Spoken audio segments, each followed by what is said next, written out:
Great. Thank you guys for joining us for our annual What I Did Last Summer and this semester fall talks.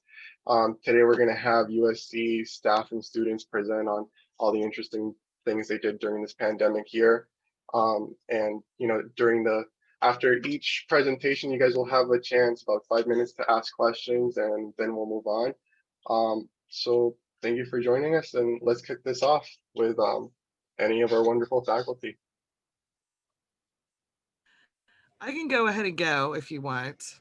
What do you think? Okay. Oh, I can share my screen all by myself. Look at that. Hang on one second.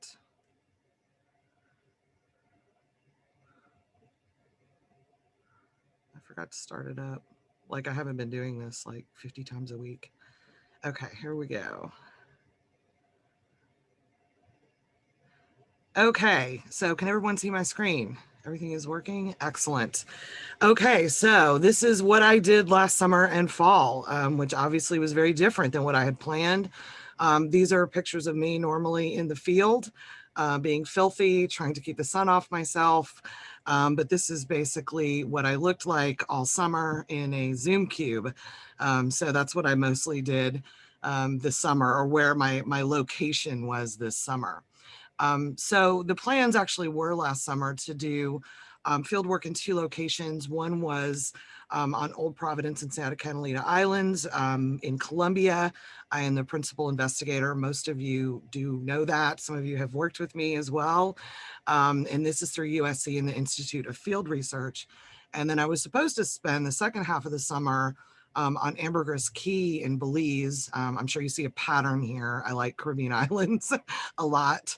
I'm the co-director for a field school that happens not yearly, like every 2 or 3 years, with University of North Carolina, Wilmington, and a Mayanist named Scott Simmons, who works there as well. It's really his site, but I come out and help out and do a lot of lab work too, do a lot of IDs. So just some rando stuff that I did this summer I thought I would throw in. This is what I looked like when I went outside. Basically, I turned into a beekeeper this summer, but you'd be surprised how many people will like leave you alone if you're dressed like this. It's pretty amazing. So social distancing was not a big deal. I also put together a 3D puzzle of a pirate ship. And it has lighting inside of it. It was pretty cool. It was pretty fun. It took me about a month to put it together. And there was, I'm going to say, a little bit of cursing. You can see in the background too, my husband has been playing Assassin's Creed, which I thought was kind of archaeological as well. I also made Greek yogurt a few times this summer, which was pretty amazing. And now I don't like the store-bought stuff because it's way better. And it was so easy. I can't believe I've never done it before. My husband made way too many cinnamon rolls for 2 people, exploding cinnamon rolls, but they were delicious. I also hung out with this cutie, my sweet little dog Sagan, after Carl Sagan. And I also started a pepper garden, an heirloom pepper garden. So I have jalapenos, I have Belizean habaneros, and Tabasco peppers from Tabasco, the Tabasco company. So I ordered those. Those have been producing now, which has been fantastic. So some of the other stuff that I was doing, I was elected to the Dorn's Eye Faculty Council this year. I have been working with the Dorn's Eye Diversity, Equity, and Inclusion Caucus, and then got elected to the council, which then elected me to the faculty senate. Like I didn't mean for all of that to happen, especially during COVID year, but I worked a lot this summer with these different groups, and it was very meaningful to be there and be able to, not necessarily make decisions, but be able to inject some, I think, important things into the conversations, especially Dornsife in particular has been really strong in helping USC this year. So I was really excited to be a part of that. Also, obviously, I'm the sponsor of STARC, who's hosting this event today. I don't do much. They are very self-sufficient. I think they humor me and have a meeting with me every once in a while so I can act like I'm doing something. So I appreciate that. Also just prepping for and teaching an online fall semester. There was just a lot of switch over that happened. So I spent some time doing that. And then also I've been an invited speaker and been doing some lectures as well because it's a little easier to this year. And then writing grants and student letters of recommendation for jobs and on summer fieldwork funding. Some of this is pretty normal for the summer, but obviously I just kind of upped the percentages of different things I was doing rather than field work. So for those of you who don't know, my project on Old Providence and Santa Catalina, I wanted to give you just a quick overview because I have been in contact with them. I also want to point out that we have a new logo that was designed by Louis Rodriguez Perez that I'm really excited about. So now I can look a lot more official with the project. So I appreciate that. So those of you who don't know, it is right here, basically in the middle of the ocean. It's off the coast of Nicaragua. Here's kind of a larger view. You have to pretty much zoom in to see it because it's very small. This is just an overhead shot of, this is Providence Island and this is Santa Catalina Island. They used to be connected, but they aren't anymore. There was a pontoon bridge, but that blew away with the Hurricane Eta last week. They found part of it though, so they're going to be able to put it back together. So kind of just a real brief history here of Old Providence and Santa Catalina. It was settled around 1629 to 1630 by the Providence Island Company. It's the same Puritan investors of the Massachusetts Bay Colony. The Mayflower, which we all have heard of, went to Massachusetts, and the Seaflower went to Providence at the same time, around the same time. By 1636, the colony was not thriving, so the English government approved a turn to profiteering, or pirates or buccaneers, depending on which place you're from. They're called something different. In 1641, the Spanish defeated the British and took over the colony. It was not their first attempt, but this was their first successful attempt at doing that. And then around in the 1670s, the island became a base for English pirates, including Henry Morgan, which most of us have heard of or had his rum.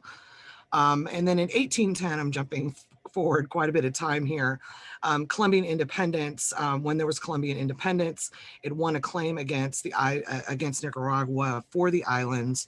It was settled quite a bit longer later in 1928, and it remains a territory of Colombia to this day. So about the project, it's an historical period archaeology project. There were not indigenous people that we know of living on the island. And there's really no evidence of it yet. If we find it, we will get funding forever. So that would be really great if we found something like that, but we haven't seen any yet.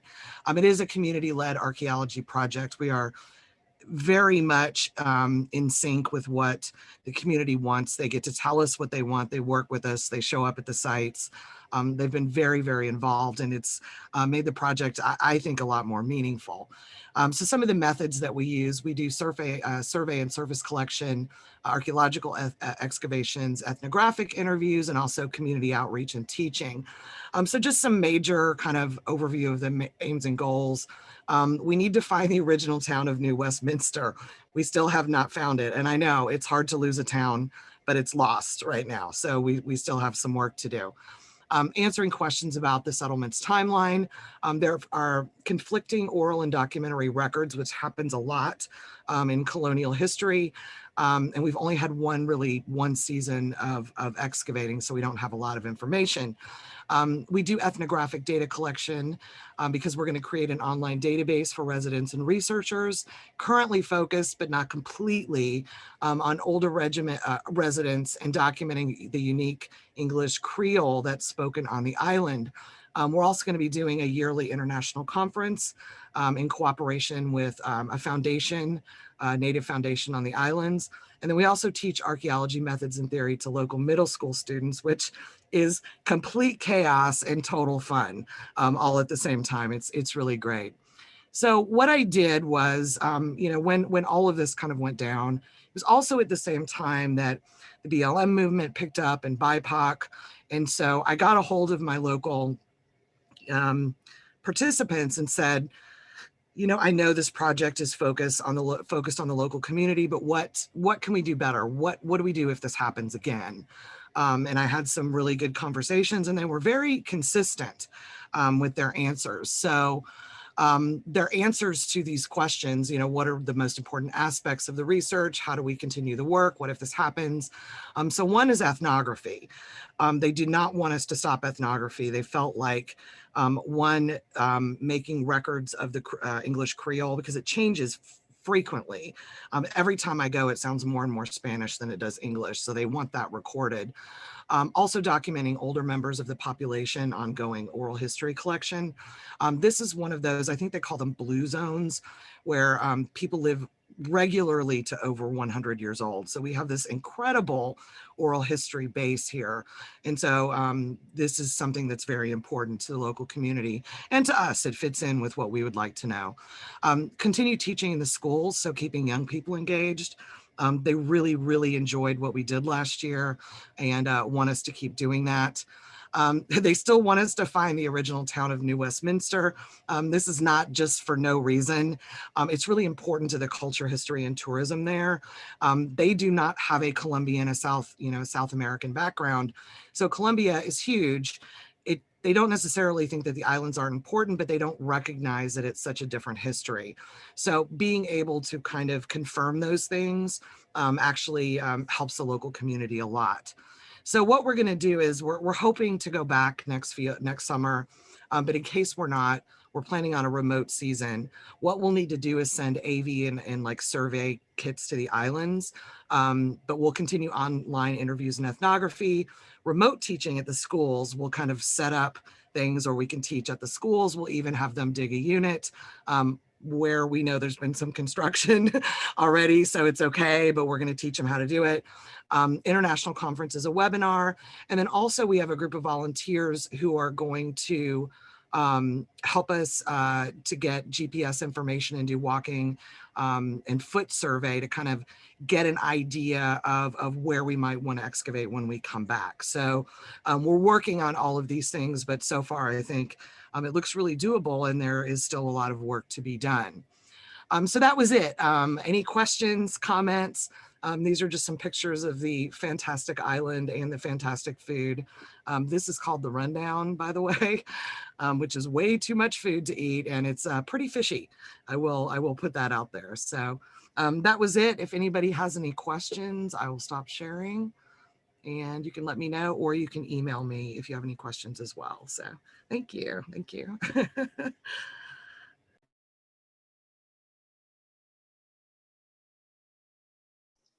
Louis, how are you going to run this? Are we asking questions as we go, or are we going to all kind of go through it and then everybody can have a free for all at the end? What's your thought? I could answer a few questions too. I'm sorry, what was your question then? I've already forgotten. Like, you just ask it and then it was gone. Well, this was a question for Louis. Oh, sorry. That's okay. First of all, that was really cool. And I love the fact that you gave us an insight into all the different aspects of life, including, life beyond the classroom. But what I was asking for Louis is, I don't know what kind of time we have. Do we want to push everybody's presentations forward and then kind of have a conversation at the end, or what's your thought? I think it would be a good idea just to have short Q&As in between presentations while the information's still fresh. So if it's okay, Dr. Mayfield, I have a question for you. What would be the procedure if it turns out that Old Westminster is under the modern town? How is that going to affect the excavation? Yeah, that's a really good question. One, you've been there too. So there are some lots that are open. And so I think what we'll do is start there, get permissions to start in the lots that don't have buildings.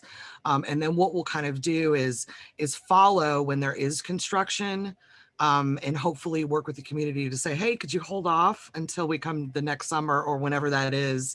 This is what we do on Ambergris Key, is we wait for new construction and then we like, hey, could you hold off a little bit?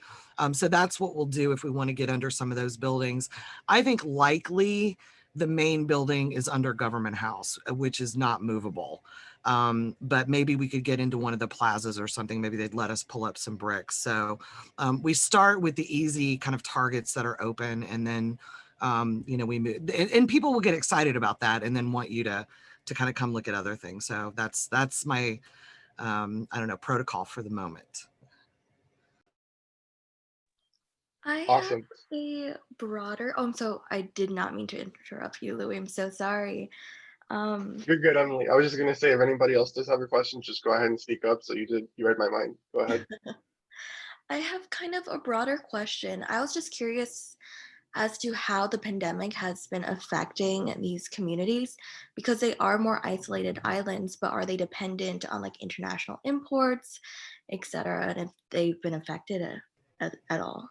Yeah, that is a great question. So the short answer is yes. There is a sister island called San Andres. It's where you fly into to get on the smaller plane to go out to Providence. That island, I think, is about 3 times the size of Providence. Providence is only 8.5 square miles. Providence has 8,500 residents, and San Andres has about 130,000. So it has hit them pretty hard. They did take the time to kind of change some things and are letting tourists in again. And at least the COVID numbers tend to be, they've been staying even. On Providence, they've had very little because they've kept people off the island. So just very quickly here, one really good thing about Providence is there was already a movement, an environmental and sustainability movement going on where farmers had diversified, they'd gotten more animals. And so thankfully, and it was hard fought because, imports are easier to deal with, right, instead of farming. But thankfully there had been a lot of that going on. And so that's been helping to sustain them. They also have not overfished there. So they've had plenty of food. One thing that they're running into though is boats coming in at night and fishing and crabbing when they're not supposed to be there. So they've had to be kind of vigilant with that. But so it has affected them, but they have been careful, and I guess we'll kind of see what happens. Great question. Thank you.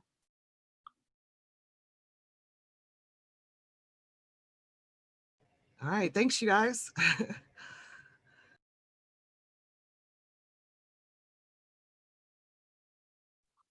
Awesome. Thank you, Dr. Mayfield. All right, well, Dr. Dodd or Dr. Heller,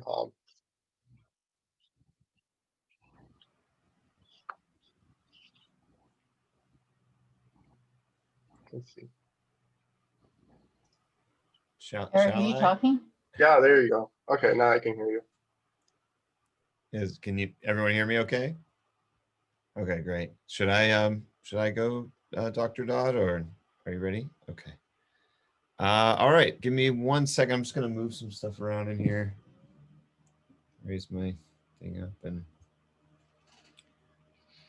do one of these. Okay, all right. So yeah, thank you, STARC. Thank you, Louis, in particular, for the invitation to come talk here today. It's always great to have a venue to share successes and strange pauses in in life, which is, I feel this might be in the latter category here. But I do want to share a little bit about what I did during the summer of 2020. Of course, one characterized by perhaps unmet expectations in the far background, as well as just a giant dumpster fire of a year, and a little bit of coronavirus to boot. So just kind of a lot going on.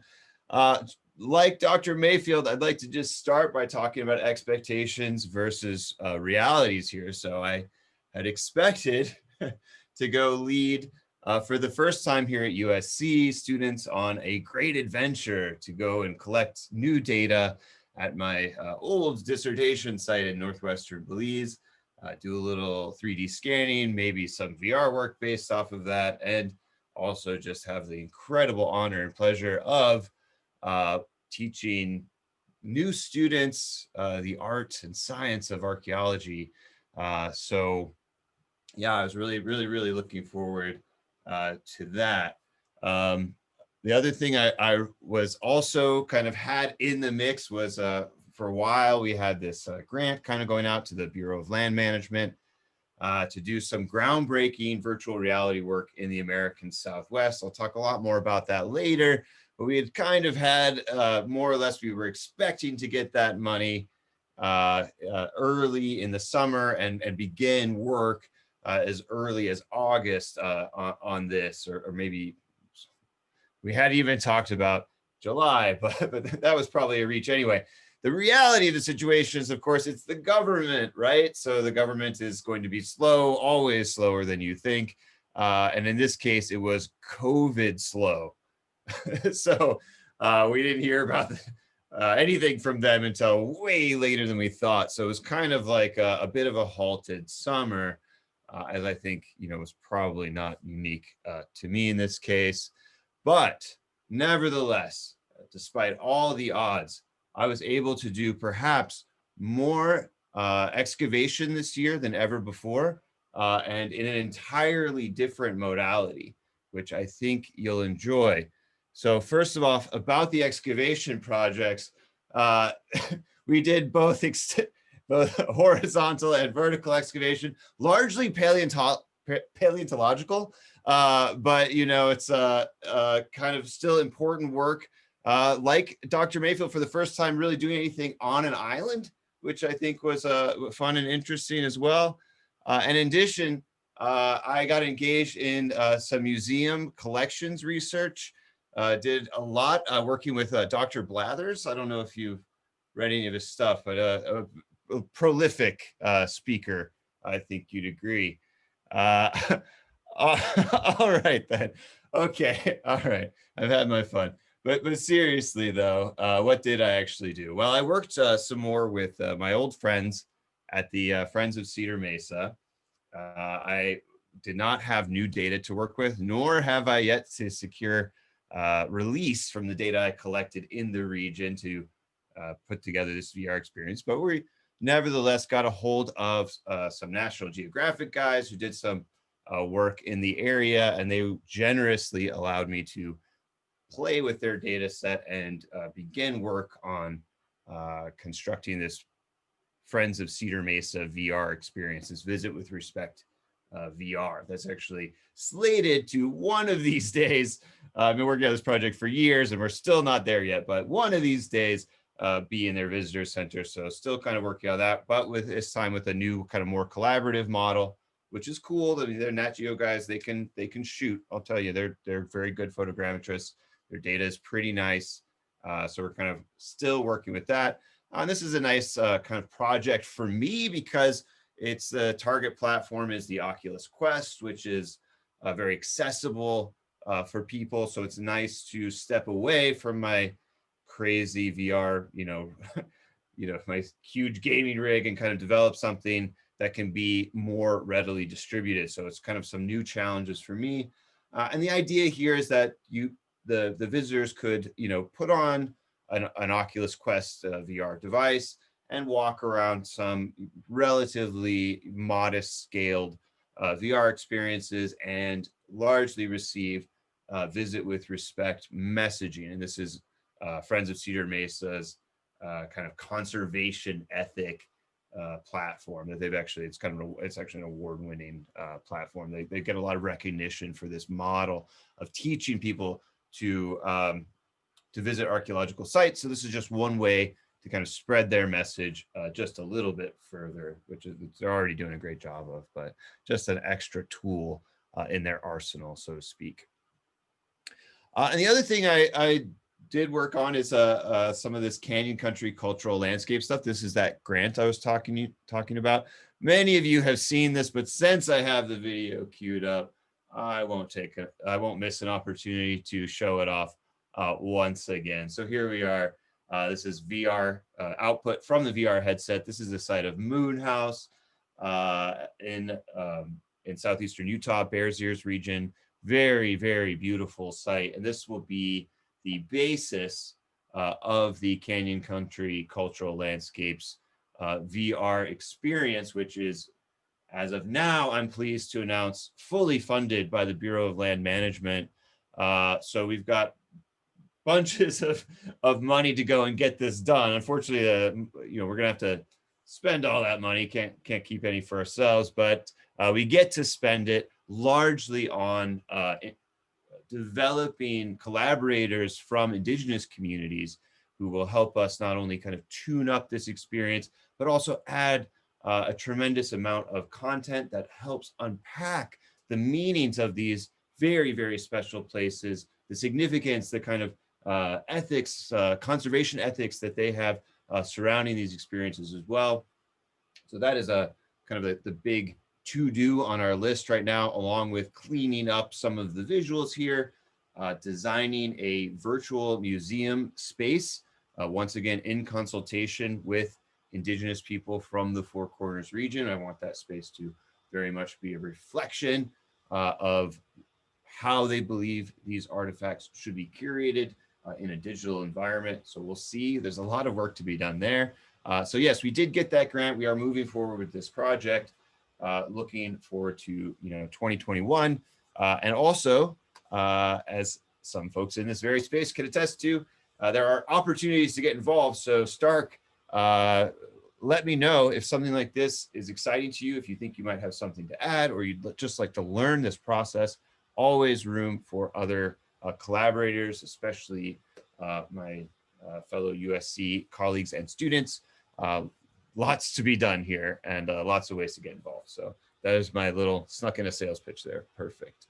All right. So, and then looking forward to this summer, of course, we are still waiting on hearing whether or not PWPs will happen, but I'm remaining optimistic for the time being, because I think this PWP may yet go forth, in which case I'll have a lot of work to do to kind of get everything back on track, so that we'll be set up for an awesome research experience this summer in Northwestern Belize. And I think with that, once again, thank you for this moment, and yeah, appreciate any questions or comments that you may have.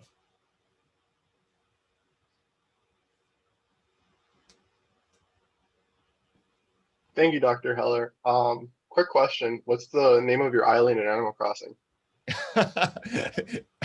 No joke, it's Quarantine. Quarantine Island. Very appropriate. Thank you. Yeah, asking the tough questions. I like that. I have a methods and implementation question. That is, how many hours did it take you to platform it to the quest? Oh, that thing. It was that experience actually I developed ground up to the quest for the quest, and it's nowhere near complete. But I would say, going from 3D model to being inside of the quest, a couple hours. I'm getting pretty fast, actually. Yeah. Okay, I'm surprised. That's great. I have a nice workflow for the quest now. Once you have all the kind of all the settings kind of correct, all the proper code in the right place, it's pretty quick now. Yeah, so I can kind of use the stuff that I have already, so that makes it a lot faster. I had a quick question. Are you working with BLM? Are you also working with TIPOs, with tribal? Which tribal groups are you working with out there? Basically, like we're in the process of developing those relationships, so I don't want to overstate, but we have at this point Navajo collaborators, and we're kind of working on seeing who from the Hopi community, especially the Ute. Those are kind of the main ones that we're working with too, but there are others that may want to get involved. Basically, we're just opening it up to the kind of Bears Ears Coalition in general. So we'll see who wants in, and if this is the kind of thing that they would be interested in collaborating on. Certainly, we have the ability to compensate them for their quite valuable time and so on and so forth. So we're tentatively expecting a pretty good base of people helping us out on this, but we'll see. Yeah, that's fantastic. Thank you. Mm-hmm.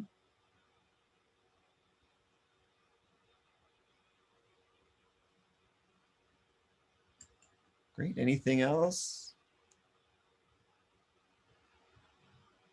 Okay. Well, thanks again. Cool.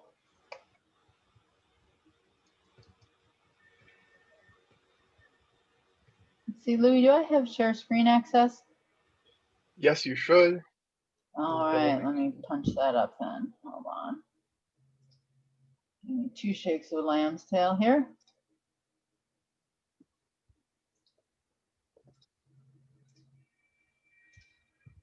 All righty.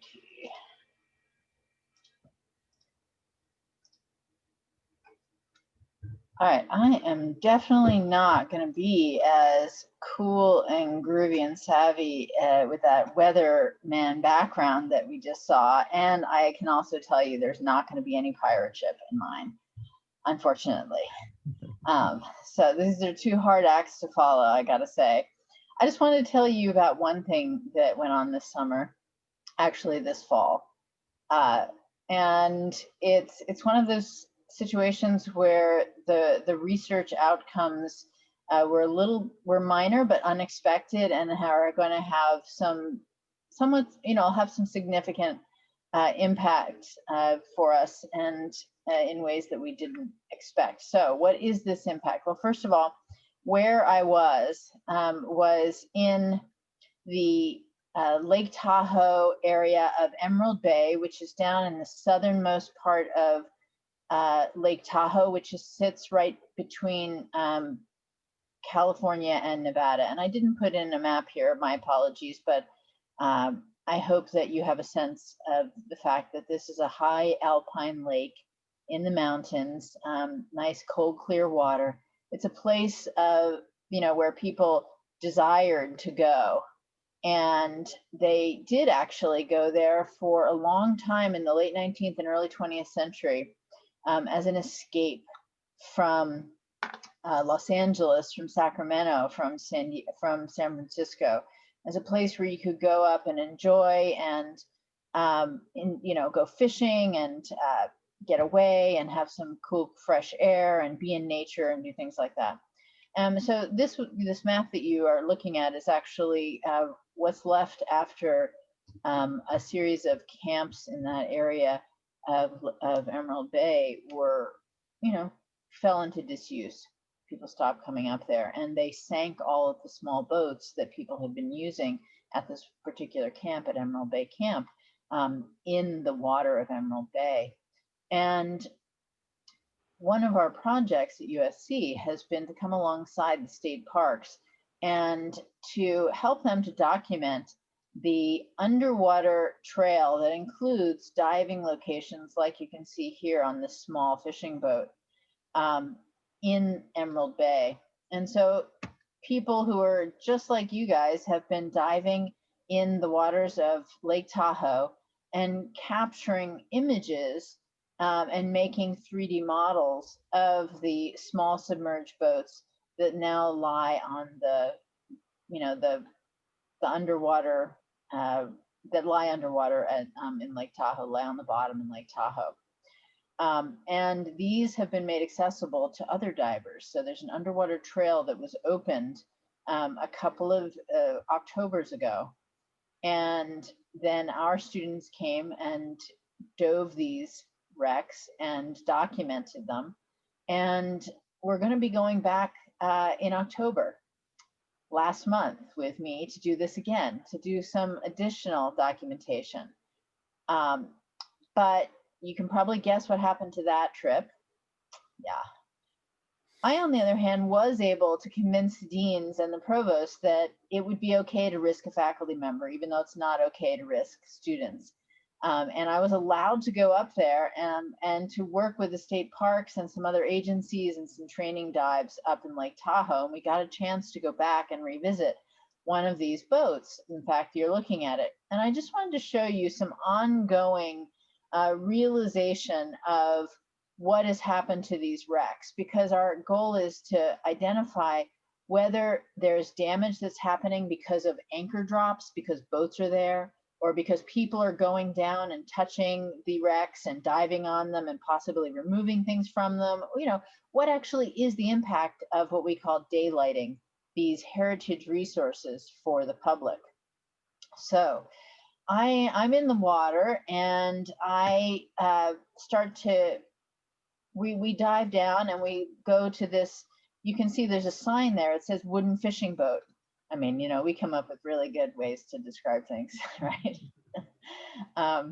And I get there. I'm on scuba, and I should see, as you can see here, you see how there's like this, I don't know if you can see my cursor, but there's a log here, right?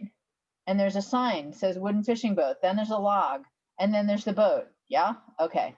So I get down there and there's the sign and there's the log.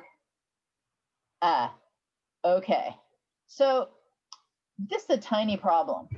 And here's the moment where we realize that something's happened. So you're looking, I'm like, what the heck? I'm just checking to make sure my camera's working because the boat's not there, right? This is weird. So I start to look around. There's the sign, there's that log, and no boat. I'm looking for maybe drag marks or, what has happened to this boat. And by now I've kicked along maybe about 20 feet and I can see, I've got decent visibility and I can see that there's a felled log there. And I keep going, and the wreck originally was at about, I don't know, maybe about 25 feet. And you can just start to see it coming into view there. Well, okay, so the boat still is there, but it's not where it should be. So I started thinking, well, okay, wow, this is really a drag. How far have I gone, I wonder? And so I pull out my dive computer on my wrist and I look at the depth and, oh man, this is a good 13, 15 feet deeper than it should be. So I'm also thinking, am I remembering this correctly? Was it, did I forget where this boat was? And so now I'm taking videos and I'll be able to take the individual frames from this video and turn it into a 3D model of this boat. But, essentially what we found here is that the boat is intact. We don't see, we don't know how it got here, how it moved, but it clearly has moved. So we've got some baseline documentation of something that's different. I'm going to stop it now. And oops, I'm really going to stop it. So my first hypothesis was that that these boats were dragged by anchors, by people who come and want to spend a nice day in that beautiful place that I showed you in the first slide, Emerald Bay, because there are hundreds of boats there on weekends.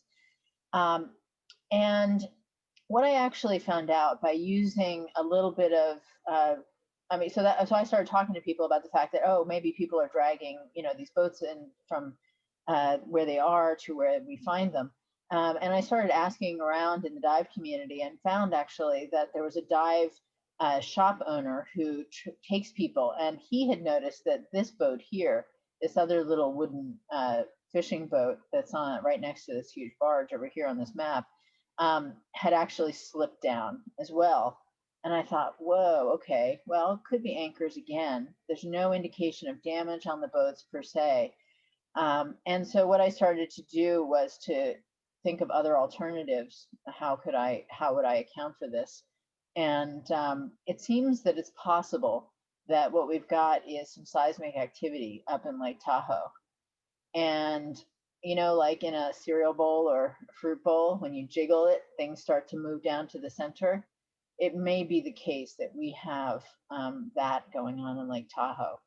And that these permanent signs that were put in to guide people around in this way around Lake Tahoe to see all of these submerged boats that are on this underwater heritage trail might no longer actually be useful for for people to be able to find these boats if they're going to be moving like this. So we have some problem solving to do in terms of public access to heritage. But we also have some thinking to do about how this is going to impact these heritage resources and what this means going into the future. I did actually look at the seismic information. And first of all, Lake Tahoe is on at least 3 faults. And there were a couple different significant earthquakes in the area around Lake Tahoe and several tremors that were in fact felt around the time when this dive shop owner noticed that the other boat had slid down. So we have a new phenomenon for understanding, the heritage in this area, and we'll be working on that in the future and thinking about, and trying to address that. So that is actually the only actual archaeology that I got to do in the field this summer. I've spent a lot of time doing some other work related to trying to keep field schools going out into the field, which is really worthwhile investment. And other good news that I got was, or one piece of good news amid perhaps what might not be a period of a lot of good news, is that at USC, we received a National Endowment for the Humanities grant to digitize this medieval manuscript, which was found in like a box or a closet in special collections at Haney Library by a scholar who's a medieval specialist. So that was pretty cool. That and what's so significant about this is there's two things that's significant about what you're seeing. One is that Louis created this fantastic illustration to express what we're trying to do in this. So thank you. Snaps to Louis, good job. And you will see, by the way, that this is now the illustration that Dornsife is using. Let's see, I'm going to chat. That Dornsife is using to describe this NEH grant. After I get done, I'll share the link to a recent little Dornsife magazine article that was put out there about this, in which that's featured. But this manuscript, unlike 99% of the other manuscripts that exist, has the name of the owner in it. And we know where she lived and owned it and used it. And she used it probably every day. It's called a book of hours. And so it would be used by someone who was following the prayers and readings throughout a day, a Christian woman. And so the idea here is to digitize this in high resolution. And I'm very glad that some of our expert photogrammetrists and are going to be involved in this project starting at the end of the term. After you all are done your finals, then we're going to bring this object to the Archaeology Research Center, the Special Collections library staff and librarian. Sue Lufstein is going to be collaborating with us on this, as well as my colleague Sabina Zono and some other folks, to create an environment in which you get to turn the pages and get feedback on whether you're handling it properly. So it'll be training as well as an experience of getting to actually, virtually hold this thing.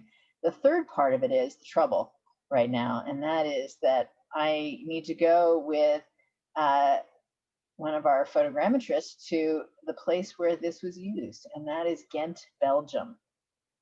Now, I don't know if you've been looking at the numbers over in Europe lately, but Belgium is like the hot spot right now. And it makes California's numbers look teeny-weeny. So we are going to have to put that one on hold because we're going to do an interior 360 model of what's called a béguinage. This is a kind of lay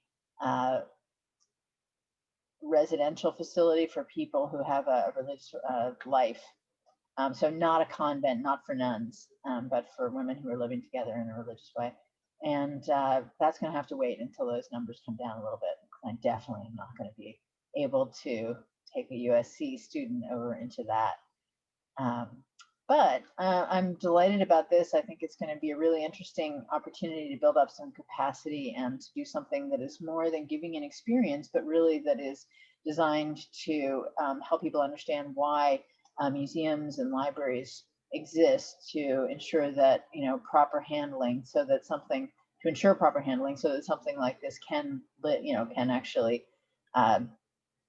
survive for 500 years, which is the case for this one. So I'm gonna stop there, and I'm delighted to have a chance to share this with you guys today.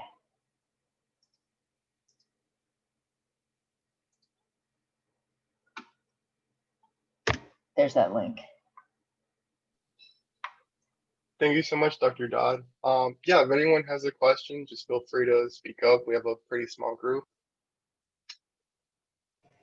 The manuscript that was found, did the researcher have an inkling that something like that might have been there, or was it like just, oh my goodness, I opened a box, I can't believe this is in here? How did that happen?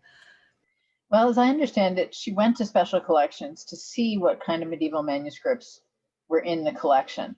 I don't know that this one had been cataloged. It may have been, I don't know that it had been identified as to what it was or as to its significance. I think she's the person who opened the box, saw what was there, and realized its importance. And I really encourage any of you who have the opportunity ever to go into museum storage or into an archive or any place like that, because that experience of, oh, that is happening all the time, every single day when people are doing that. And it happened to me as a curator in our archaeology collection. I opened a box and I thought, and sitting looking at me was this bronze and gold leafed image of a god. And I don't know if you could realize how unusual that is, but we've got that, one of those in our collection. And a second time it happened to me, even when I opened up a box and there was this multicolored painted funerary figurine. I think I've seen, 2 of them in museums, and we have one in our collection. So, it's a kind of field work that we can do in pandemic, looking at images and pictures in archives that have been documented but haven't been understood as to their importance. So I encourage you to think about that as an option for yourself. Thank you. Now, we do have an amazing archaeology collection, but thank you for bringing that up, because I will mention that the USC Special Collections is actually open to anyone. If you guys go into the USC libraries, you can peruse the entire catalog and make a request, and the librarians will pretty much, make that happen. I've seen some amazing stuff. We do have some world records from World War I at USC, as well as a 16th century music hymn book from Shalto Khan, and a bunch of other really amazing things. So if you guys are interested in that, definitely do it.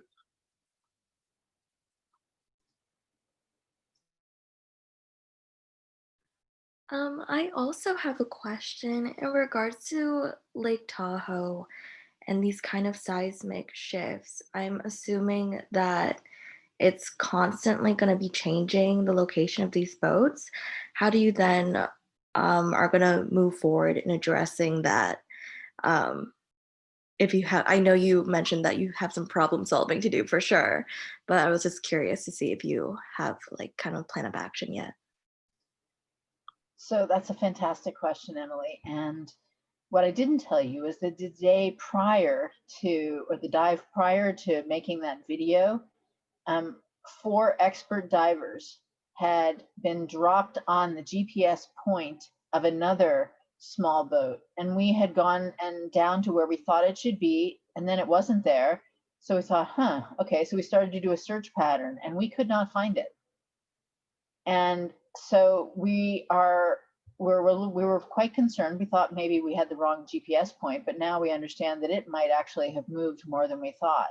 And so we really do need to have a solution. And in answer to your question, one of the possibilities is that we'll be putting some kind of GPS locator on them that would be encrypted, so that the ones that are on the public trail will be able to be used by the public and found, and the other ones might not be. But we're going to be talking to state parks about this, USC and state parks and some other agencies, about how we can address this, because it's certainly, between weather and, sea level rise and seismic activity, there are a lot of things that affect the location of heritage resources. So we're not the only, this won't be the only place where we're going to have to solve this problem.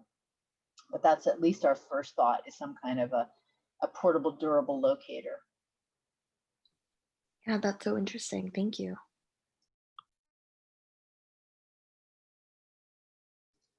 I got to tell you, I was really relieved to hear about that earthquake thing, because the first time you dive and you can't find the thing you're looking for, it's really like, what happened? We were all kind of worried. We also thought maybe somebody had taken the boat, and I thought, why would somebody take this?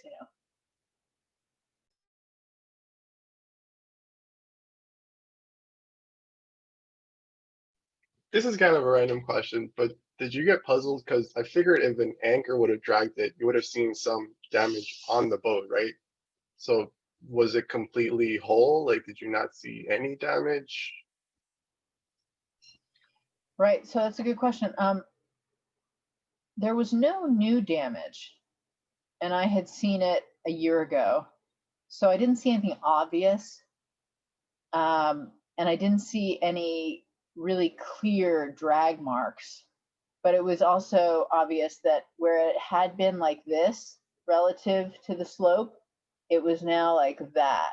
And so I thought, well, maybe some, anchor had gotten caught in the stern and pulled it around and down. But that was just my hypothesis based on what I was seeing, and that's still a competing hypothesis.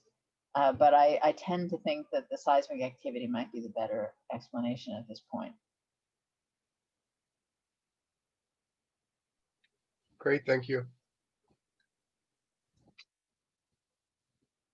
All right, if you guys don't have any more questions for Dr. Dodd, we can move on to the student portion. Camilla, kick us off whenever you're ready. I am ready. So Now for the main show that the the warm-up bands have gotten done. That's funny. Oh my gosh. Okay, hello everybody. Welcome. So I did a presentation on everything I did archaeology related this year. If circumstances had been a little bit different, I would be standing in front of you in person talking to you about an amazing trip that I did to Belize with Dr. Heller and Dr. Farah. But alas, things change. But luckily I still got to do a lot of archaeology related things. So I will be talking about that. Okay, so I divided my presentation into 4 parts based on the projects and the time periods that they occurred. So the first one is spring 2020 BC, before Corona. And I titled this one Archaeology Lab. So the spring 2020 was the first time I got to work in the lab as an actual worker. I volunteered there over the summer in 2019, but finally I was hired and I was able to have projects that were on my own and do stuff that I could do as a worker now. The first thing that I did was I packaged or helped repackage artifacts in the lab. Jana got these really nice boxes with plastic covers, and I had to learn how to basically create like personalized carriers for each object. This is my crowning achievement, was the wooden ushapti that I packaged, which was like all of the experience that I had gathered before, I put it into this. And I was really proud of it, so I took a picture with it. I also got to work with other different kinds of objects like glass, which is obviously the way that you package it is also, you have to be very careful with it.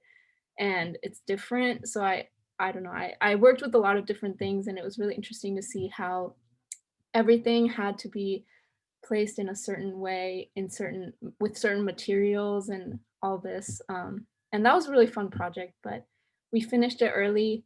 And so I moved on to my next project, which was relabeling these seal impressions. So you will notice the prefix "re" used in both of these projects, and that's because the lab is undergoing a lot of change. It's being modernized so that it's more organized and people can have access to all the information that we have, because we have so much information, but it's not like all in one place. And a lot of things have been lost, whether it was because the lab moved in the past, or things just get lost, and it happens. So I had a box of seal impressions, and the numbers on those seals corresponded to items that were in the lab already. So we had kind of a conflict in the numbers. So my job was to reassign numbers to them. And then you will see in this picture, I'm wearing a mask. Before it was cool. And also a lab coat and gloves, because working with the artifacts, I had to use harsh chemicals like acetone to remove the labels, and then use glues like specialized glues for artifacts to put new labels onto these. And I had a lot of fun with this project, but unfortunately, I never got to finish it, which leads me to spring 2020 AD. the A standing for after, and the D standing for dawning realization that I will not get to go to Belize this summer. And I call this the era of research, because the one thing that I got to maintain was actually doing research. I think a lot of you will relate to this. And so for my Religion 304 class, I got to do research on my favorite item in the archaeology lab, which is this Coptic mummy portrait. This was for the ethics and heritage class with Lynn. And yeah, I had a lot of fun. I did this with my partner, Elena Prado, if any of you guys know her. And for this project, I got to do an interview with Bruce, which will come back into a later project that I'm currently working on. So I will get back to that. Yes, so moving on to summer 2020 AD, the A standing for after, and the D standing for dawning realization that the world will never be the same and that we are all facing our own mortality en masse. And so I called this adaptation because everybody was realizing that this was our new reality and we all had to adapt to it, basically. So during this time, I got to work as an assistant with Professor Lynn Dodd in her class, Religion 303, which is exploring ancient ways of living, aka surviving the zombie apocalypse. We thought this name was really funny, especially last year, because it really felt like we were living in an apocalypse. So we had to adapt the class. For those of you that don't know, it's a Maymester where students get to do a lot of hands-on learning. They get to learn how to make candles, weave, all sorts of things, make fire with flint and steel. It's all part of this project to really understand how people lived before modern technology. So we had to adapt the class to online learning, and I had two main roles in my assisting time, which was putting together materials to send out to the students and recording Professor Dodd doing a lot of these lessons so that we could make videos so that the students could do them on their own.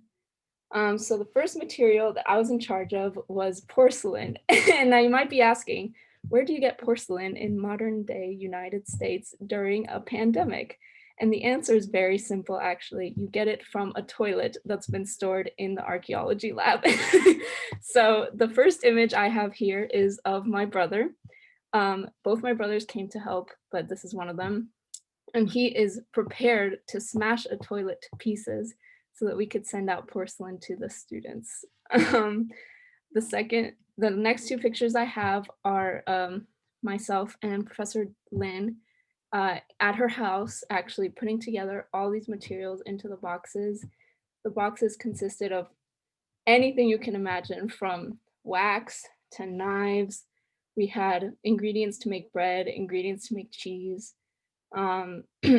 stone, flint, leather, and even leaves from a yucca plant that I found on my own on a hike with my dad. Some other notable moments: I spent my birthday with Professor Lynn Dodd. Her family very graciously bought me some cupcakes, and it was very nice because I was feeling very lonely at the time, understandably. The second picture here is my first fire that I created with flint, steel, and char cloth. And if you've never made fire out of nothing, you will not know that it is actually one of the most satisfying things you will ever get to do. And so I was very proud of this fire, and that is why I took a picture of it. And then finally, this selfie that I took sitting outside of an urgent care after an incident that involved a shattered toilet. Don't worry, everybody was okay. Yes. Okay, moving on. So this is fall 2020 AD. The A stands for after and the D stands for disease. And I call this the Ice Age because it really feels like we are all frozen in anticipation for the end of this time period. But it is okay because life must continue, and so must archaeology. So my project this time is the Scalar project, which is a project I'm working on as part of the archaeology lab. And what we are doing, along with my coworkers, Ani, Henry, and Jana, of course, is we are going through all of the documents from the archaeology lab, like all of our history, the lists of our collections, any type of archive, anything that we have, and we are putting it together into a website on Scalar to then publish it and make it available to the public. So we are taking documents that look like this and that look like this and turning it into something like this. I was able to use a lot of the research I did on the Coptic mummy portrait that I did back in May, and I was able to put it together into websites, and there's still a lot of work to be done, but it's a really great project.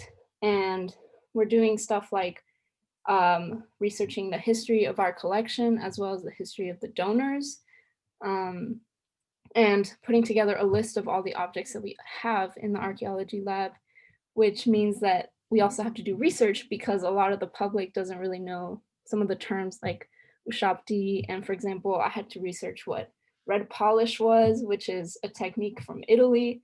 So very interesting, coming up with a lot of great things, and I'm excited to continue to work on this project. So yeah, that marks the end of all the projects that I worked on this year. But I do want to give a final reflection on everything that I did. So I guess I had to question, what is archaeology? Because you think about it and you Google it and this is what comes up. And, this is what I thought too when I first came into it. And the idea of going on an excavation, going on trips is really exciting, but there's so much more about it that you need to learn.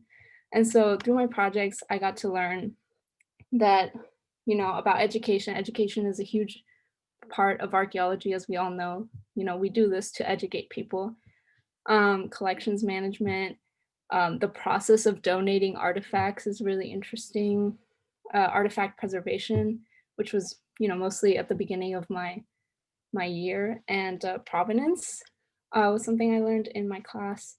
But the most important lesson, I think, is that passion has no bounds. I think being committed to a project, but also being capable of adapting to unforeseeable, demanding, strenuous, and complicated circumstances is, to me, what being a good and not just a great archaeologist is all about. And so I was really thrilled to be part of archaeological projects during a pandemic because I thought it was a great experience. So thank you. That's all. I will stop sharing and then you can ask me any question if you have one.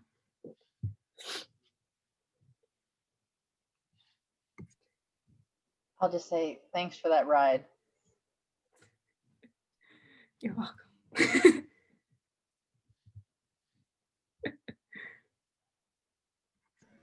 How nervous were you the first time you had to handle the ushabti? Were you ready? Yeah. I mean, I can say I was the time I've been the most nervous was when I started volunteering in the archaeology lab in my summer, and my job was to open these boxes of artifacts and look at each individual one and make sure that they were in good condition. And I was like, I can't believe they're letting me hold this. It was like, I was really, yeah, it was crazy. But I don't know. I mean, one time I uncovered a human skull and that was scary. And so after that, I feel like everything else became kind of, I don't know, I gained my confidence after that. So, yeah. That's great. Thank you. Mm-hmm. I'm glad you mentioned that, by the way, because that should be marked on the outside of that box. And if it isn't, then that's something that we can do because we don't want people to have either slides that come on screen without letting people know that human remains are going to be there or a physical encounter with them. So thanks for mentioning that. Yeah, I have the item number. I can give that to you if you want. Yeah, I'll follow up on Monday about that. That's probably happened to Eric too. It's happened to me working in the Maya region because there's just lots of storage and you really have no idea what's going to be in there for sure.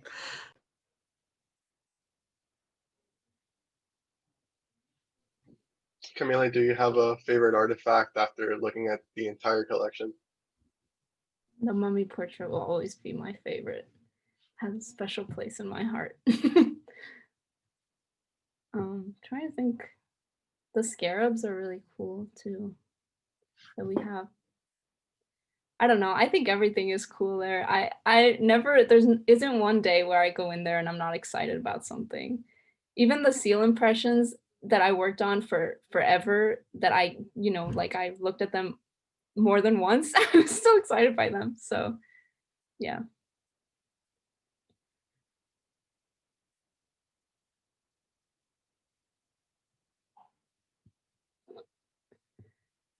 Yeah, thank you.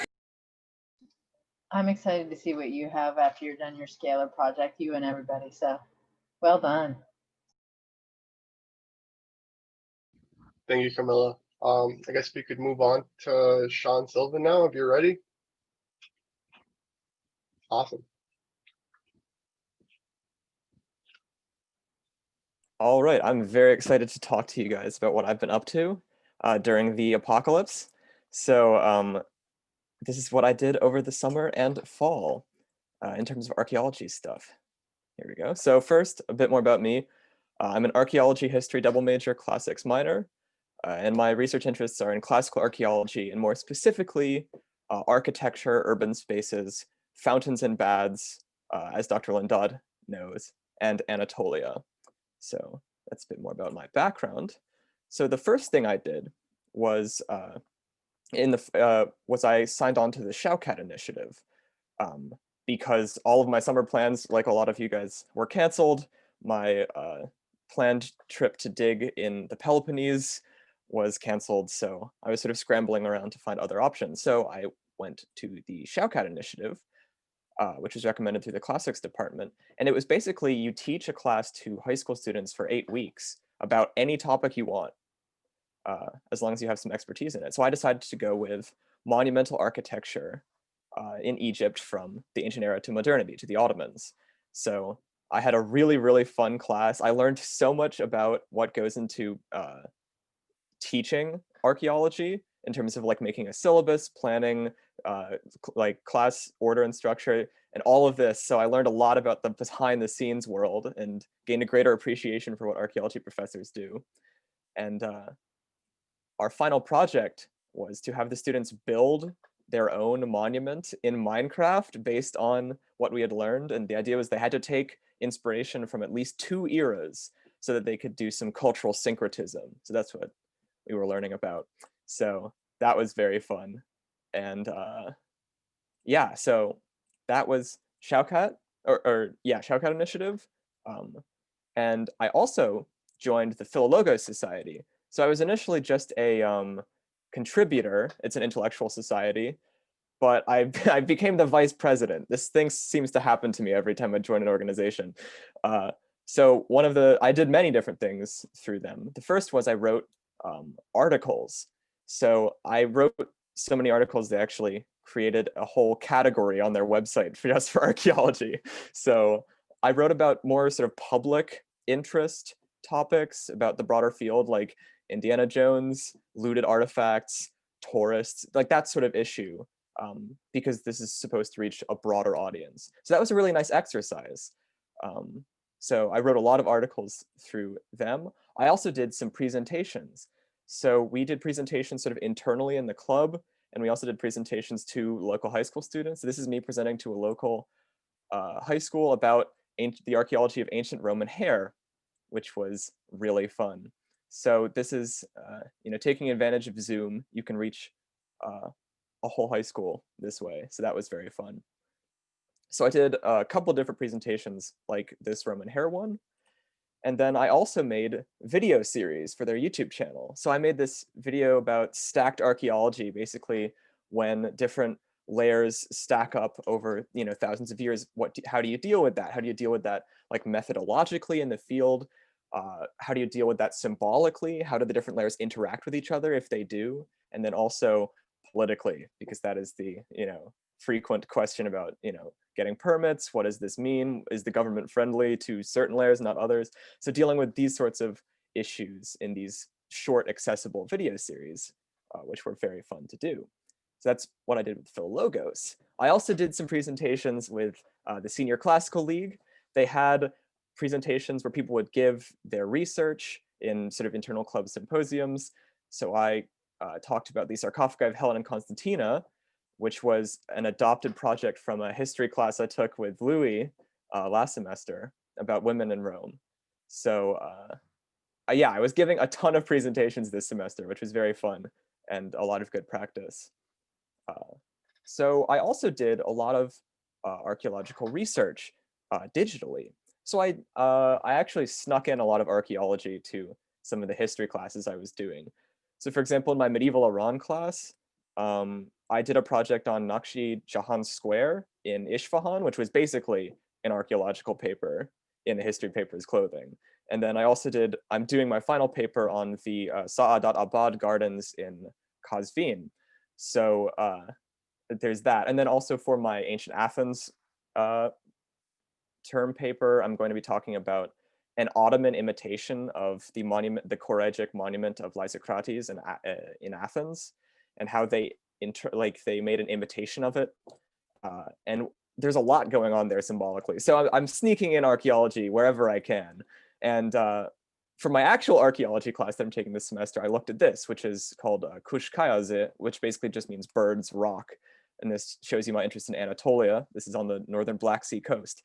And this definitely goes into the archaeology in the digital space world, because I was able to track down a paper where they made a photogrammetric model of the monument, which made it so much easier to work with.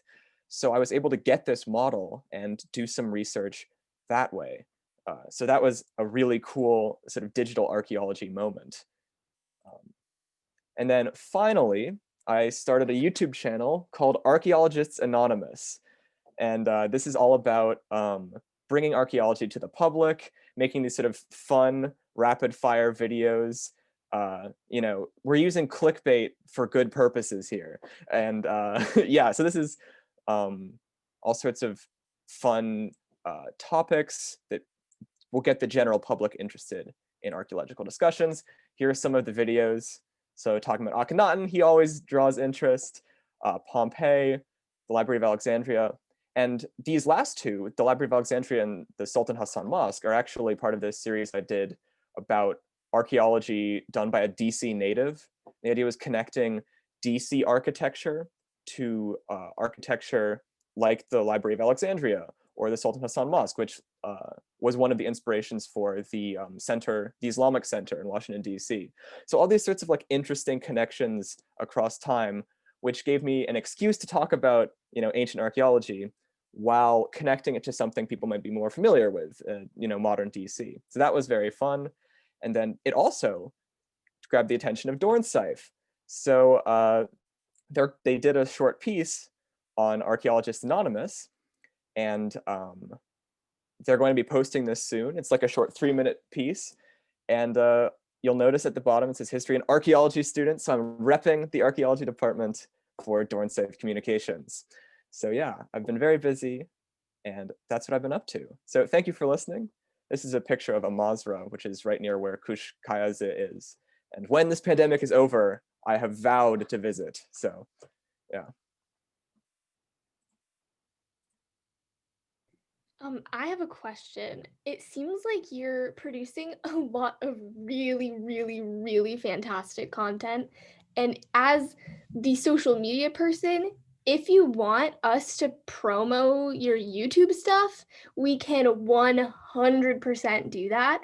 And you've been writing a lot of really cool things. And if you want another platform, Hunter Blatherer is a fantastic place to post. So yeah, we have a ton of social media stuff that you can take advantage of, and I would be happy to help you with that. Okay, thank you very much. I will definitely get in contact.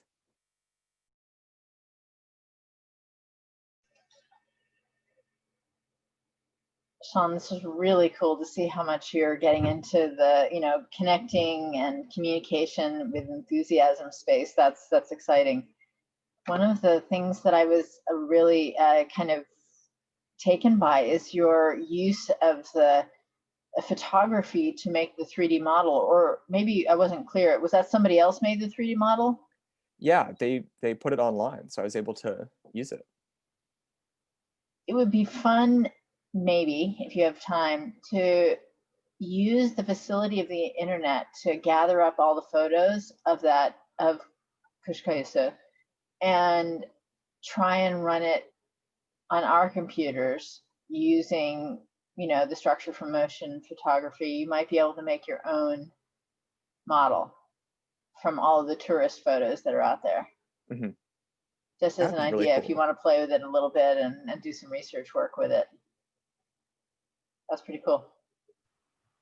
And I also really think it speaks to the fact that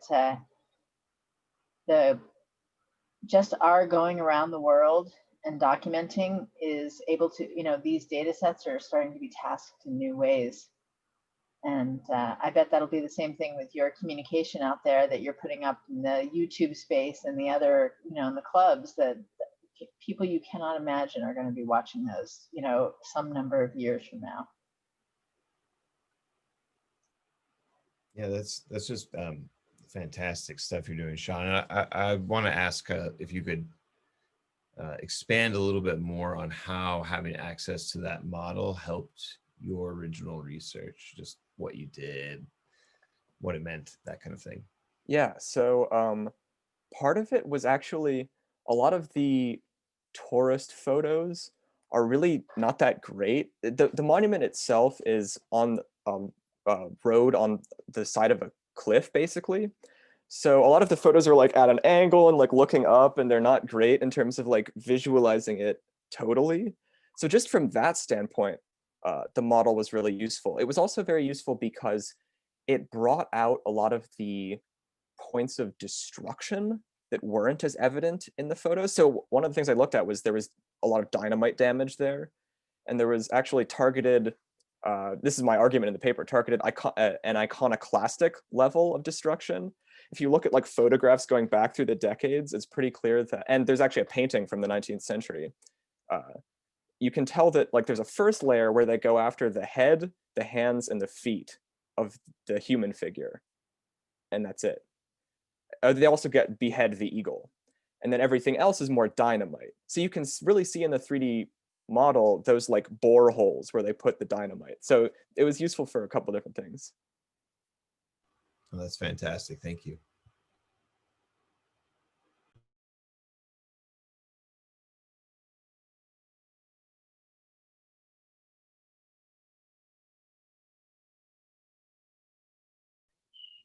That was really, really good work, Sean. Thank you so much. If anyone else has any questions, no, I think we'll move on. I think it's my turn, so I'll go ahead and connect real quick.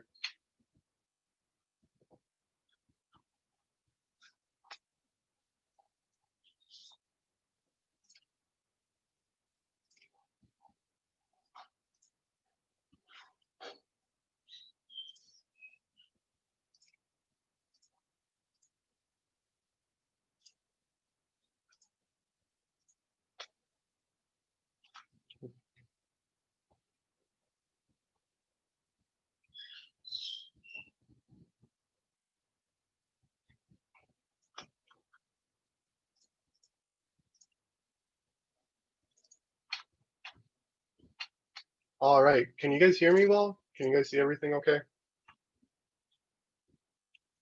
Good. All right, awesome. All right, thank you, Sean. I'll try to. That's a hard presentation to follow, but I'll do my best. So today I'm going to talk about things I did last summer. And first of all, I'll tell you a little bit about me. My name is Louis. I'm the co-president of STARC, along with Sam, who you can see in the bottom left picture there, repping USC colors. I'm a senior undergraduate in archaeology and history with a classics minor, and I'm mostly interested in classical archaeology, Greece and Rome and the Mediterranean during the Hellenistic period. and Caribbean historical archaeology, which I got really into because of Dr. Mayfield's field school in Old Providence. I'm also really into archaeological ethnography, which has been picking up over the last 10 years as a legitimate method of data collection doing interviews. And I'll just remind you guys, ethnography is the process of which you go around and you talk to people, you ask them about their customs, their ideas, their historical consciousness, and you kind of use that to inform the project as you move forward. Field schools I've done are Old Providence with Dr. Mayfield, and last year I was able to go to the Palace of Philip II at Aigai in Macedonia, and that's the bottom right photo there, where I'm posing with some roof anti-fixes or acrotiri, these really beautiful decorative tiles. So the first thing, well, what I was going to do last summer was two amazing USC-led field schools. First one in Belize with Dr. Kirby Fair and Dr. Eric Heller, and I was going to take part in La Milpa. I was really excited because La Milpa seems to have some really interesting architectural features, and we were going to do some photogrammetry and some digital archaeology there. Fortunately, that didn't happen. And same thing in Old Providence, we were going to go through the IFR to expand on the ethnography that we did last year and continue to look for Old Westminster. And then I was hoping to finish off, the end of the year. I would have been talking to you today from Athens, where I would have been studying, doing my archaeology and history classes just through a program called CYA. But instead, I was able to do archaeology in Animal Crossing, just like Dr. Heller. So you can see a really nice Doric temple in the background there, some nice ruins, and that's me and my shovel and all picking up my dirt. And for some reason, there's an Australopithecus at my site, all the way at the bottom of the screen. I can't explain that, and I also can't explain how I found that vessel on the right that was totally intact. That never happens. But through the miracle of video games, anything's possible. Instead, I did some Latin, which was painful. UC Berkeley put the intense and intensive Latin, and it really, there's a part of archaeology that really emphasizes languages. So if you guys are considering doing archaeology for your PhD, you will more likely than not have to study some kind of language. So if you were a Mayanist, you'll have to study Maya languages as well as Spanish. If you study other parts of Mesoamerica, you might have to learn Nahuatl. If you do Egyptology, you'll probably have to learn cuneiform and Coptic and other Near Eastern scripts. And even if you're just doing regular Greek and Roman archaeology, you're going to have to learn not only Greek and Latin, but also German and French, because the first people who kind of colonized Greek archaeology were old French, German, white guys in the 1800s. And so they came up with all the literature. But it's not uncommon to do language programs post-grad, but it's definitely really smart to do them while you're still an undergrad and you kind of have an idea of what you want to do. And since I'm really interested in that transitional period between Greece and Rome, I decided I would do Latin first. And if you guys want to see my review for it, it is on the classics department website at UC Berkeley at the bottom left of the screen, repping USC. So I'm very happy about that. The second thing I did was a history paper. This was totally inspired by my time on Providence Island. I received a really nice grant from the history department to tackle gender and family in basically any historical context I wanted to. And so this was a great excuse for me to delve into all the original sources for Providence Island and kind of look at what makes that site historiographically. And so the title of my paper came out to be Family Matters in Providence Island, Sex Politics and Problems in Peopling a Puritan Colony. I really like alliteration. And I found out that this very male-dominated Puritan colony was, really, really lacking women. And that became a very, very contentious bone for the different factions that played during the early days of the colony. And it was interesting too, because by looking at the data, I was able to come up with some historical questions, like kind of speculating where Westminster would be. For example, if I read a textbook that said that, Captain Antonio Maldonado y Tejada in 1640, a Spanish captain, was trying to attack the island. and he came in from the southwest trying to take the island by surprise, we could pretty much knock out the southwest as being the location of Westminster, because they would have seen him from a mile away. But since he was trying to sneak up on them, that kind of gives you an idea of where the materials are going to be. And it's a great way of formulating archaeological questions. All data is good data. And thing 3 that I did was a digital reconstruction of the hunting lodge at Eagle's Nest in Santa Catalina.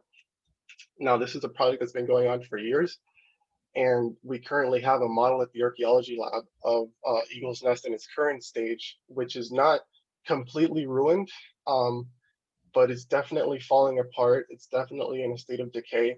And so one of the things that we're trying to do is reconstruct it to an idea of what it would have looked like, in this case in 1928. Now, I added my own spin to this project by adding in naturalist elements. So the plants that you're seeing in the bottom left photo are not just random plants from the internet, but they're actually taken from an app called iNaturalist. Now, what iNaturalist does is it allows you to take photos of plant life and bug life and tag those photos to GPS coordinates, basically creating a really interesting map around the world of different plants, types, and species of animals where they belong, where they're indigenous to. And so doing this, allowed me to add a level of maybe accuracy to what the environment around Eagle's Nest would have looked like. And then the other thing I played around with was using very, very limited photos to recreate some artifacts. So at the bottom, you'll see a newspaper clipping of a coffee wagon wheel kind of advertisement sign. And using Photoshop and Autodesk Maya, I was able to definitively reconstruct the sign as it exactly would have appeared, at least in the text.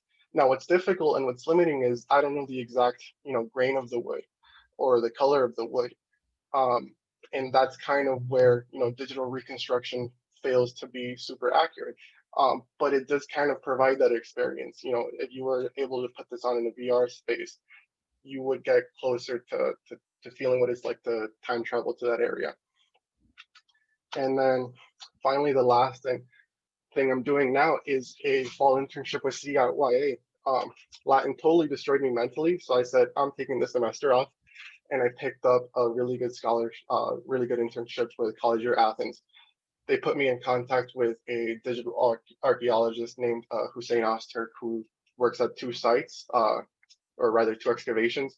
One is Gurimadi Archaeological Project, which is in Euboea, if you know more or less what Greece looks like. It's a bit north of Athens. And the Small Cycladic Islands Project, which takes a look at the thousands, hundreds of Aegean islands, and kind of trying to see if there's any archaeological record there. And the idea is that these islands were used for goat herding. So a Greek man would put a bunch of goats on his boat, he would take them to these islands, and the goats would walk around and just totally eat all of the grass. And then when they were fat, they would pick them up and take them back to market. And they were called goat islands for hundreds of years. And what this project came up with the idea of doing was to seeing if there's any other archaeological record there. And boy, were they surprised, because they found at least 3 Neolithic sites, urban Neolithic sites on these islands. And you could see 2 of them in the background. So that little black dot outline on the left is a site called Ikonomu, and it seems to be a fortification wall during the final Neolithic period. So right as the Bronze Age Aegean the Aegean is transitioning into the Bronze Age. Same thing for the photo on the right. I think that one is Gurimadi, and it's a final stage Neolithic site. And you can see basically what I'm doing is I'm just drawing over rocks, but it's interesting to see the patterns come out. And Neolithic walls are particularly kind of cool because they tend to warp a lot.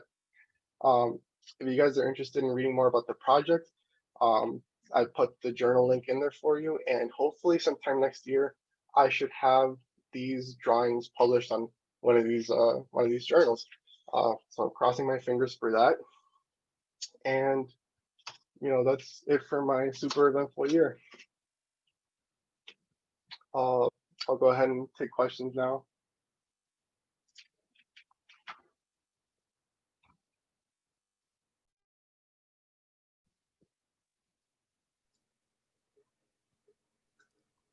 So in terms of the warping of the walls that you mentioned, I know I worked at a site in northwestern Israel, and a lot of the warping there was because of seismic activity. So I was just wondering if that was what was going on there, if there's something else going on.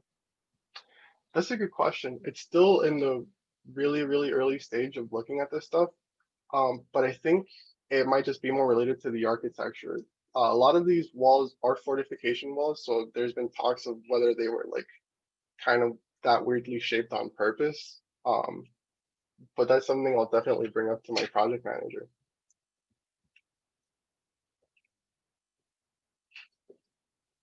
Great, thank you, Sean. Anyone else?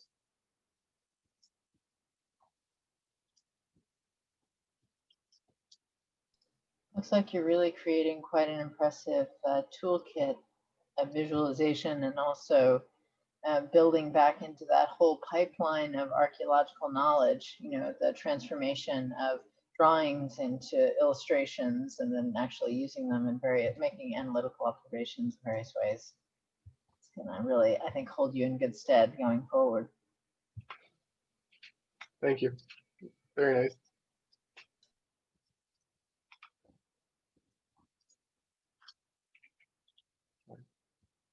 Awesome. Well, if you guys have no more questions, then, last but certainly not least, our co-president of STARC, Sam Beacon, whenever you're ready, please take it away. Yeah, totally. Which screen do I share? Here. Okay, so here's what I did last summer and this fall. But first, an introduction. My name is Sam. That's a picture of me with a giant Costco pizza that bears no relation to archaeology, but I felt like it was important to include. I'm a senior majoring in art history and archaeology. I'm interested in the archaeology of everyday life, so small finds, especially like glass bottles, religion in the ancient world, museum theory, and cultural heritage ethics. That's all over the place, I know. And things I've done in the past include working in the Arc Lab, being in charge of STARC, and field work with Dr. Mayfield, which I was originally excited to get back to in Providence this year, pre-pandemic happening. But there was still a lot of archaeology stuff I could do from home. And the first thing was research from the 2019 field season of Providence Island. I went with Louis and Dr. Mayfield, and we found a lot of stuff. I'm sure you've heard all about this from other people, but my specific Providence Island research project focused on a cache of glass bottles we found. And I wanted to investigate how these glass bottles were used in everyday life, where they might have come from, and any cultural significance they had in like Providentian society. And it started as this research project where I was like, I just want to kind of identify where all these came from, how they got here, what it says about like import history, the types of products people were consuming. But it turned into this very interesting like anthropological cultural study about recycling and reuse of bottles on the island, because I discovered that most of these bottles, despite being like old, were used until fairly recently. And we found through like ethnographic research that there is a really strong culture of bottle reuse on Providence. So my entire focus kind of shifted from talking about these purely like identity based and what they could have been to like how they were used, which was really interesting. And I had a lot of time to work on that. The second thing I did was work at the USC Pacific Asia Museum, which originally was supposed to be an in-person internship, but then it was able to like move online. And I worked at it through the Gateway internship program, which is part of Dornsife. And Gateway is great. If you're in, you Jordan's like, you don't even need to be a major. I think you can be a minor to apply. And they basically just give you money if you get an unpaid internship. There's like restrictions and stuff. I think it has to be a nonprofit or from a list of companies they choose. But if you're working at a museum, especially, this is a great way to get paid for something that would normally be unpaid, which was nice. So at the Pacific Asia Museum, I helped research a show on Bali. The Pacific Asia Museum is getting ready to put together this show on Balinese art and culture. There's actually a collection of paintings that originally belonged to Margaret Mead and Gregory Bateson, the famous anthropologists, when they went to Bali. They collected a lot of art and brought it back to the US with them. So those paintings will be on display. I helped research these paintings, research like Balinese culture, see what they were depicting, the provenance of them too, and like brainstorm ideas for how this show could be curated. The internship was mostly at home, but on one of the last weeks, we actually got to go in and we got to pull all these really cool Balinese objects from the museum's collection. On the left here is like a mask from a traditional Balinese like religious dance performance. In the center is a sword, which I got to hold. That's really cool, really like well made and beautiful like craftsmanship. And then this is a winged lion. I think it's called a Singha statue that would normally have been found on or outside of a temple. And there were lots of other cool things too. And then coming back to school this fall, I've mostly been working on my senior thesis in art history, which I've managed to kind of incorporate a lot of archaeology into it. And my senior thesis is talking about classical archaeology, and it's specifically talking about Roman Africa. And I'm talking about this tiny city, which is it's tiny relative, but like not that tiny actually. It's in modern day Libya. It's called Lepkis Magna. It was originally like a Carthaginian city and then taken over by the Romans. It was a part of Tripolitania. And I'm studying the like architecture, but more specifically the religious institutions, to look at like cultural change and religious change and how those two things were tied and how religion is seen as like a part of identity. Sean briefly mentioned the word syncretism in his presentation. A lot of the gods in Lepkis were syncretized from old like Punic gods into new Roman gods. So the Romans came in and said like, hey, we know you worship this guy, but this guy in our religion, his name is this. And the temples changed a little and like worship practices changed a little. They used to do human sacrifice in Lepkis, and that stopped when the Romans came in. So I'm researching both the like architecture and the material record in terms of small finds to figure out how this syncretism forced like a change in culture and a change in identity. And yeah, that's what I've been doing. Oh, and also lastly, as a plug, I have a STARC plug at the end, always.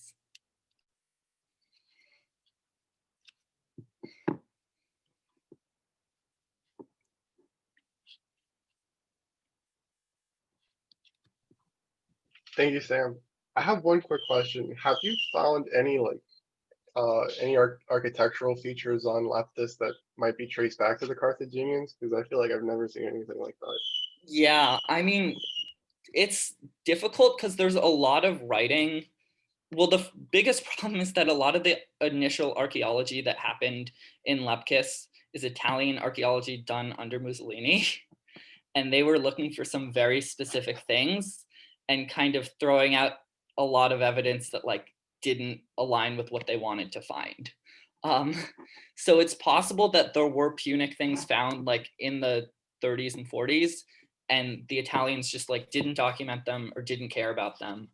A lot of authors think that like before the temples in the form of Lepkis, there were Punic temples that were then like knocked down and rebuilt, but there's not a ton of evidence for it. So it's tricky.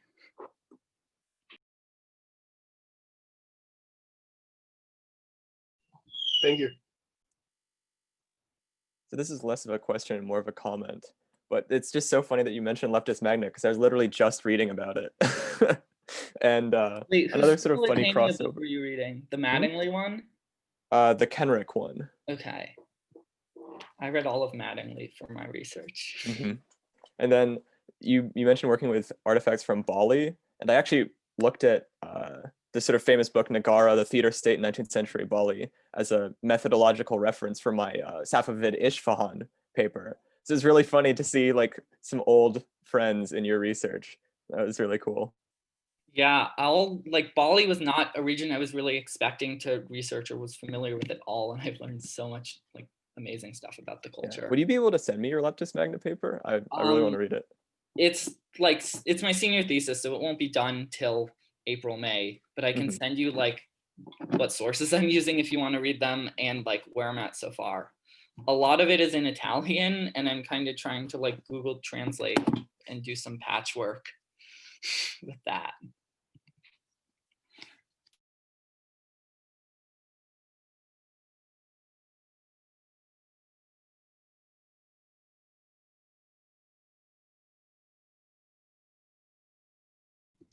Is it time for an activity? I think it's activity time. All right. Sam, thank you so much. Thank you so much to all our presenters. You guys would like to stick around now. We're going to do an ancient Inca themed escape room. Anna, should we record this or should we stop recording it about now? I think now might be the time to stop, because if people who watch this want to play it, then Yeah. I'll get a bunch of spoilers. So yeah. That's big brain energy. Okay, let's go ahead and stop recording now. Thank you, everyone.